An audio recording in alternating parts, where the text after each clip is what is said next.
There's no question that since the beginning of this outbreak, my stress and anxiety levels have increased tenfold. From first responders on the front lines to families staying at home, the COVID-19 pandemic is taking a toll on our mental health. We'll look at the tools that can help keep your mind at ease. We have to find ways that help people adapt to loss and give them back some of those protective factors that they need so badly. Plus, learn how the pandemic is changing how we handle grief and some new ways for you to cope. That and more. Stay with us as we dive into your South Florida.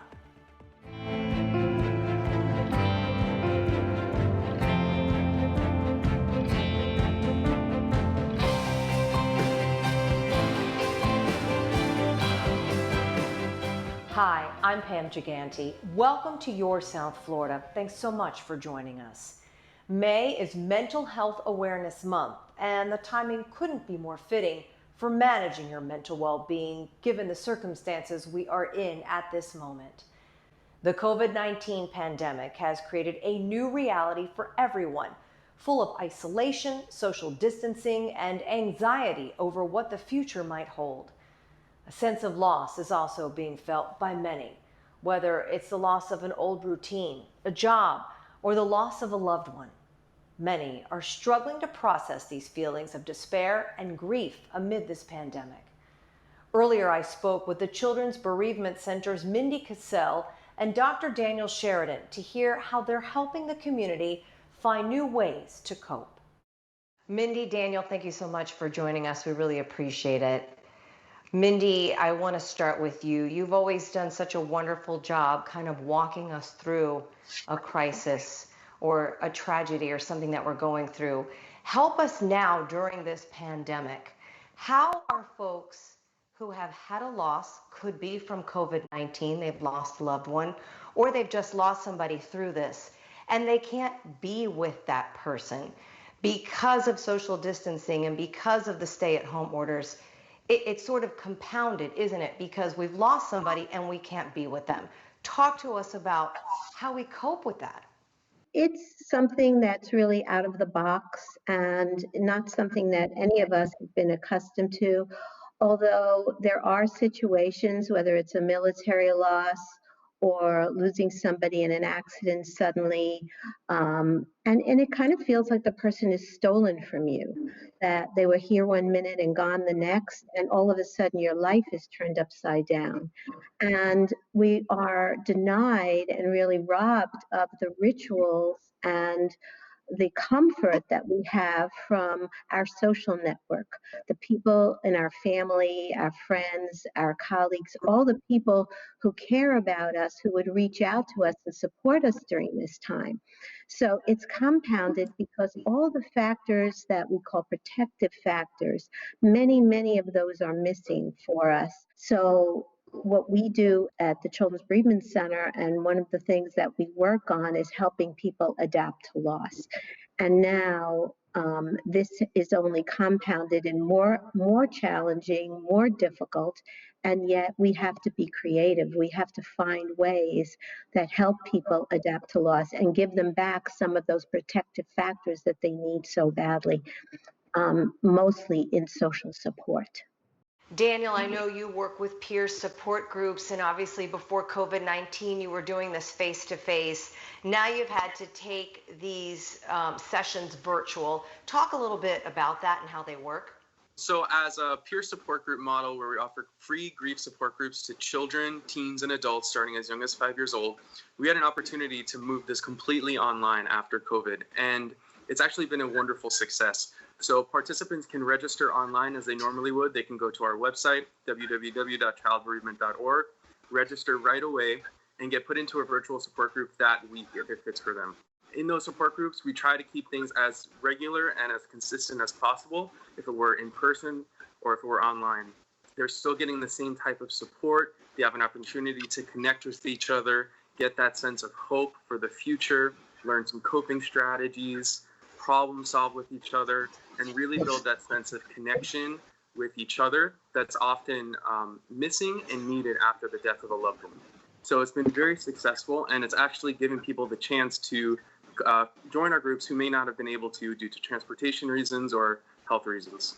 Mindy, let's talk about that sense of compound loss. Someone's already lost a loved one and they're dealing with that. And now they've lost their sense of what was their new normal. Perhaps they were going to graduate from high school and graduation's been canceled. There's online school, or there were events people were looking forward to and that's also been postponed or canceled. So they're dealing with even more loss. Talk about that. When people are dealing with a loss and they're grieving, they're already in tremendous pain. They're already having to make changes in their life to adapt to this loss. The person who is important to them, who is no longer there, the stressors that might bring on the entire family, whether it's financial or just not having that person who plays ball with you, who takes you places, who does things with you. These are this is part of what we have to deal with grief, and it goes on for a very long time. One of the things that help us is to get back into a routine, our regular routine, and the things that we look forward to, whether it's for kids, time with their friends, and just having that normalcy in life. And that's true for adults too, going back to work. And when that's taken away, that creates additional stressors. And we're all under tremendous stress given this current situation. So that added to your grief is compounded.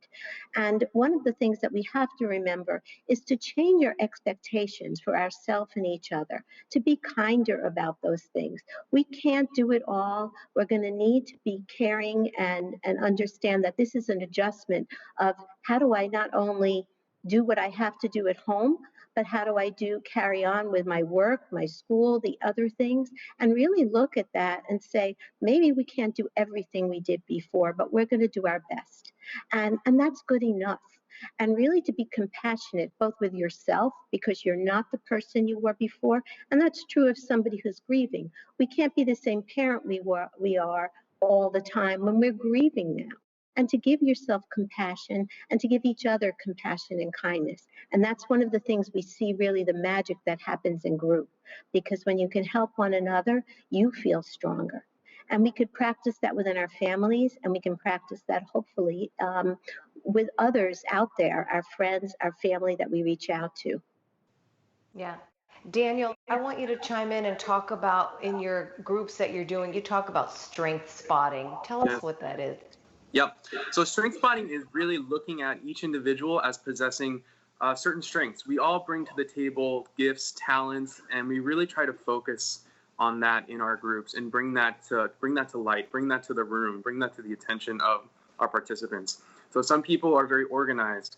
Some people can juggle multiple tasks and are multitaskers. Some people are quick learners. So whenever we find opportunities to really bring out the strengths in people and help them recognize that for themselves, which they may not always know, we want to give voice to that. So there are people who we have people who are single parents now because their spouse died, and they're taking care of their kids. They're making the money for the family. They're doing everything, and they never thought they were able to do that. They always thought they needed their spouse, they needed their partner, and they're doing it. And we really try to take a strengths-based approach and focus on that and pay attention to the loss, but also pay attention to how they've grown and what they do possess and what strengths they do have. So we balance both sides in our support groups. Thank you both so very much for being with us. We really appreciate it. We appreciate all the work you're doing with CBC and just for giving us some comfort during this time as we all try to stay healthy and stay safe. So once again, thank you both very much. It's a pleasure. Thank you. Well, thank you, Pam.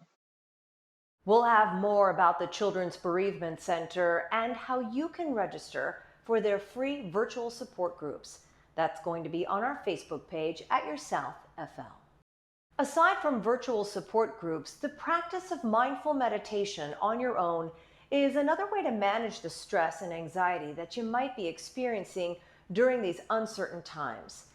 We had the chance to check in with Dr. Amishi and Scott Rogers, co-directors of the University of Miami's UMindfulness initiative, who've been on our program before.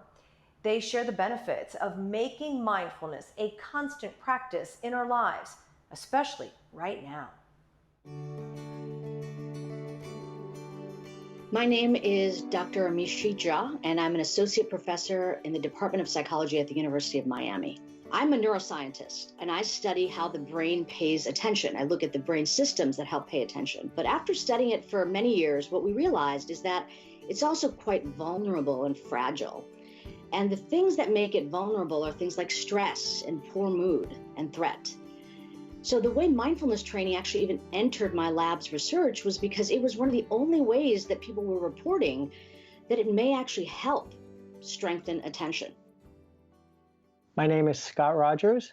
I am the director of the Mindfulness and Law program at the University of Miami School of Law. I've been a student of mindfulness for the better part of the last 30 years. And while I was practicing law in an area known as commercial litigation, I found that as I surveyed the landscape of my colleagues and dear friends and myself, that there was a great deal of stress, and that the mindfulness practice, which by then I had been practicing for maybe 15 years, had been hugely helpful for sort of maintaining a steadiness in the midst of many of these challenges.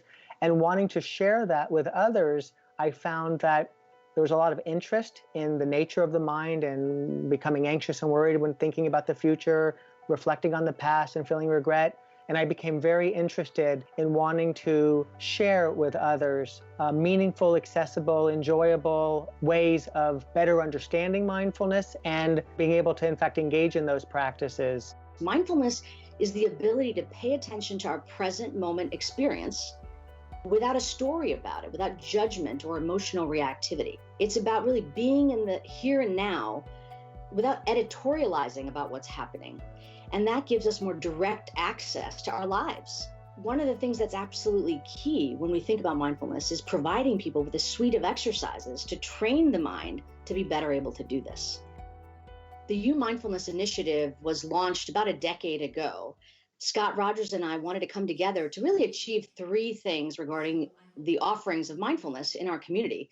The first was to launch a series of research projects that would help us understand how to best deliver the training so it's accessible, scalable, and relevant for the people in our community.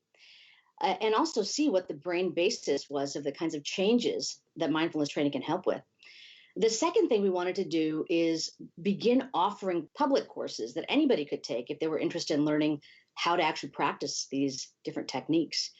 And the third was to help really build a community. So we offer lectures and opportunities for people to come together with outside speakers coming in to talk about mindfulness and their work in that area. I would say the medical profession is one of those that is experiencing an extreme moment right now. But there are professions for whom poor mood, stress, threat are not simply just the annoyances or unfortunate aspects of being human, the ups and downs of life, but they actually describe the professional context that people need to show up and do their best jobs in. So think of a firefighter or a police officer or a EMT. We also think about groups like soldiers and other military services that need to show up when things are not going well, or that are actually called to ensure our safety and our good health. One of the reasons we're interested in working with those groups is because they need to keep attention at the top of their game, even when the stakes are very high, not just for themselves and their own safety, but for many of us that rely on their ability to do their job well. Professions like firefighters that have always been high stakes, high consequence, high stress have moved to another level in that regard, with their own safety being especially at play, while trying to be helpful to others in an environment where those they're wanting to help have more issues that they have to be attentive to. And so the mindfulness-based attention training program called MBAT is a short-form mindfulness training that has been developed specifically for these groups, given the time constraints that they have to be able to learn mindfulness and learn to practice mindfulness, and to be able to then bring it more fully into their professional lives and their personal lives. One recent study that we did in partnership with the Miami-Dade Fire Department is offer firefighters a 4-week program, and we contextualized that program so it was relevant for firefighters. So we were interested in how resilient they were. How easily could they bounce back if they experienced a challenge, whether it was a difficult call or being on call trying to fight a fire for an extended period of time. We were also interested in their mood and their attention. For those that practiced the exercises we gave them, the mindfulness practices, they had stronger attention by the end of the time they were in our program. So I think that attention is really important right now. And it ends up that those same challenges that always make attention vulnerable, stress, poor mood, and threat, are particularly prominent right now. Whether it's fear regarding our own potential to contract the virus, or economic uncertainty, or when life will, quote unquote, go back to normal, these are all strong preoccupations that we're all collectively experiencing. And what happens to attention when we experience those things? We would say that attention gets hijacked. We are no longer in the present moment. We're already thinking to what's summer going to look like? What's fall going to look like? What's happening to my 401k? Will I be able to keep my job, my house? All of this cascade of mental content just comes up, and we're no longer here and now. I think that mindfulness has a big role to play, because even though we may have the wish to stay in the present moment, our mind has a mind of its own in some sense. And we need practices to train our mind to show up in the here and the now. That's what we can do with mindfulness training. It's beyond just wishing for our mind to be focused, present, steady, and emotionally calm, but actually thinking of these as capacities that are trainable, that we can train our brain to be able to do well. You can watch the extended interview and get more info on the UMindfulness initiative on our Facebook page at Your South FL. While you're there, take some time to practice mindfulness. Scott Rogers walks us through a simple 3-minute meditation you can do right at home. As a first responder, Boca Raton firefighter paramedic Alex Caligari has felt the mental impacts of this pandemic firsthand.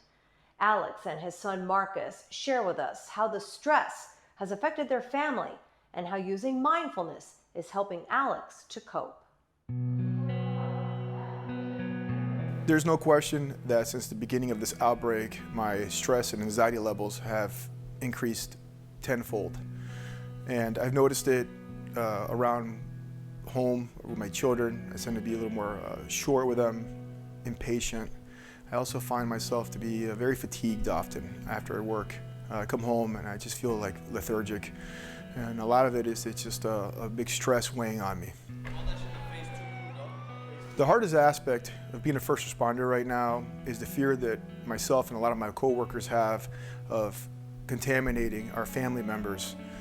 We're dealing with exposure after exposure when we are on shift and serving the community. And we don't necessarily are concerned about ourselves as much as we are of our families, our children. I think what has affected me most about my dad being a first responder to the COVID-19 virus definitely is the uncertainty and the paranoia that comes along with the virus. When my dad comes home from shift, I don't know if the virus is on his bag, on him, or on his clothes. And so this is something I really have to think carefully about. Giving my dad a hug was something I never even used to think twice about. And now I have to take this into consideration because I'm looking out for the health of my family. Not only do I have to deal with this paranoia, but also my brothers and lots of other sons and daughters of nurses and firefighters. And I feel that this has become kind of a new normal. One of the biggest tools that I've utilized in order to manage my mental well-being during this period is mindful awareness, to be aware of the amount of stress that I'm dealing with in my situation. And so I don't bring it home to my family. I've also been mindful of my exercise, my eating habits, and reaching out to resources that I have, friends and family that I can rely upon to talk. And with schools remaining closed for the rest of the academic year, and special events such as prom and graduation postponed or even canceled, we wanted to check in with some of our PBS NewsHour student reporters to hear how they have been managing their mental health during this crisis. My mental health has taken a toll because of all this. The cabin fever has definitely started to settle in. I've been quite stressed with this whole distance learning situation because I've been getting lots of work from my teachers. There's days where I feel really stressed and I don't want to do anything. I just want to stay in my bed. For me as a senior, I won't get to enjoy all the other senior activities that other people I've enjoyed, and obviously that's something that, affects your mind from time to time. Keeping busy is definitely a way that I keep my mind at ease, work out, play Xbox, things like that. Personally, been lucky that I've always enjoyed reading and writing, so I've absorbed myself into those worlds with all the trauma that's going on in my own. I'll put a record on my record player, I'll put my headphones on, and that really helps myself calm down. Exercise, whether that's working out or running, and then texting friends or watching a TV show. I've recently started playing guitar again, and it's been fun. This is the first time we all come together and we sit down and we just kind of remember what family is, and it's been in a way beautiful. Difficult, but beautiful. Once they announced that it is safe to go outside again, I would like to go visit all my family members because it has been a long time since I've seen them. I would visit my girlfriend. I haven't seen her in a while, and I'd like to be able to see her again. I know the first place I'll be going is to go see my best friend. The first thing I'm gonna do is go hang out with all my friends and grab a milkshake, because we always grabbed milkshakes at Johnny Rockets, so I'm so excited to go do that the moment we get out. The mental health toll of the COVID-19 pandemic is indeed being felt by many families, especially those with small children. Whether it's trying to work from home while also homeschooling or keeping your little ones entertained, parents' patience and resilience are being tested. Earlier, I had the opportunity to speak with Dr. Ronnie Lederman, Dean of NSU's Mailman-Siegel Center for Human Development, to get her take on how best to support your child and yourself in the face of uncertainty. Ronnie, thank you so much for joining us. It's always wonderful to have you and very comforting as well. So give us a sense right now how families, especially families with young children, are coping during the pandemic. This is such an unprecedented time, Pam. This is nothing that we have in our familial history to rely on for information. So certainly there's fear and anxiety, but there's also hope and resiliency. And what I'm seeing as the weeks have gone by and soon to be months, that families really are finding ways to comfort themselves and their children, to reach back onto times when it may not be the exact situation, but challenging times in their lives, and how important it is for families to really model what resiliency and optimism looks for their children. So we've been in this now for about 6 weeks. This whole pandemic with kids not going to school started March the 16th when the schools were closed. And so that was really challenging for parents, especially parents who work. So now here we are 6 weeks out. They've been dealing with a lot of challenges. If people are still struggling, what can you tell them? What can they do to make this better? Families, of course, have their own way of dealing with situations, but there's some global ways that we can help families at this time. Certainly, we can return to what we can with normal routines, because that's important for ourselves as well as our children. But we also have to make new routines, because life is so different now. Children are home.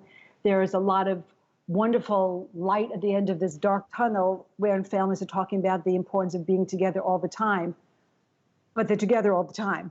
So there's that issue that comes up with that as well. So finding new ways and new routines that families can really look at the importance of the schoolwork that even very young children are having online, or looking at the time where just families get together, where we have to disengage from our computers and our anxieties and the news. I think that we know that children, particularly when they're home all the time, are still hearing the news.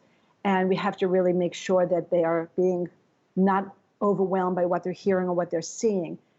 Also, we want to give children options. They don't have a lot of options now. They can't just go out. They can't just go out with their friends. So as much as possible, give them the opportunity to make choices and make decisions, whether it's helping you with the family, whether it's your older child helping with the younger child, whether it's what they wear. It doesn't make a difference what they wear anymore. So they can wear stripes and polka dots, or underwear for that matter.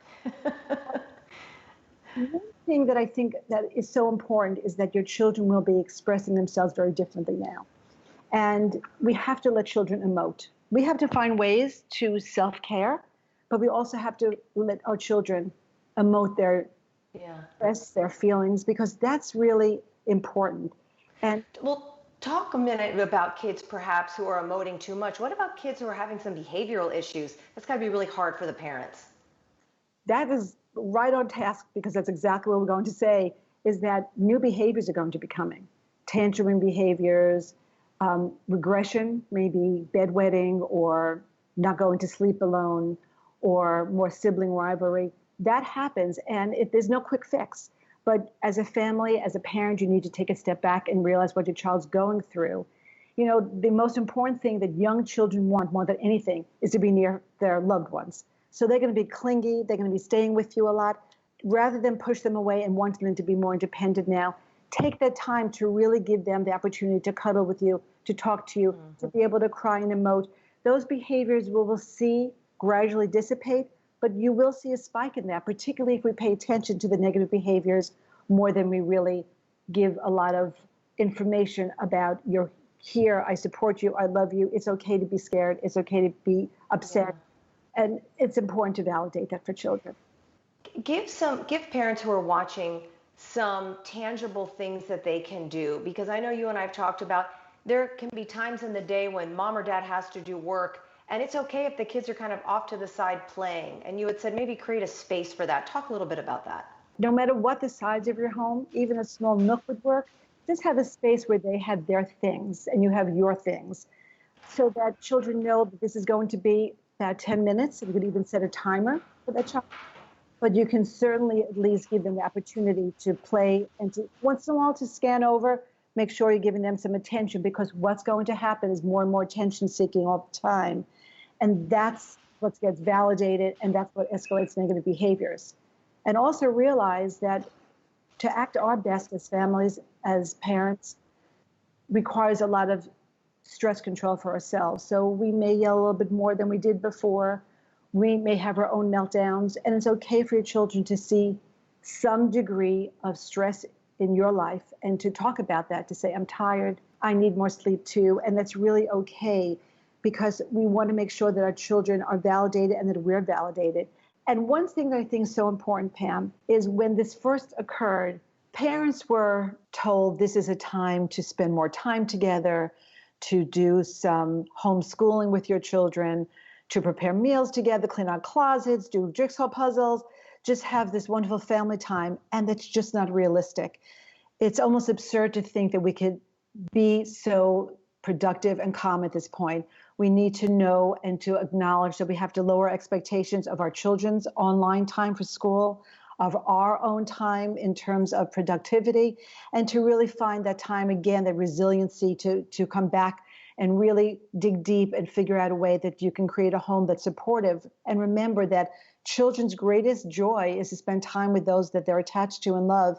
And if you can give them time, touch, and attention, and to understand that we are all going to come through this, we're going to be stronger for it, our children will come through it, as long as they have that solid space of comfort and joy and trust that all will be okay, and that their families project that kind of calmness and resiliency for them.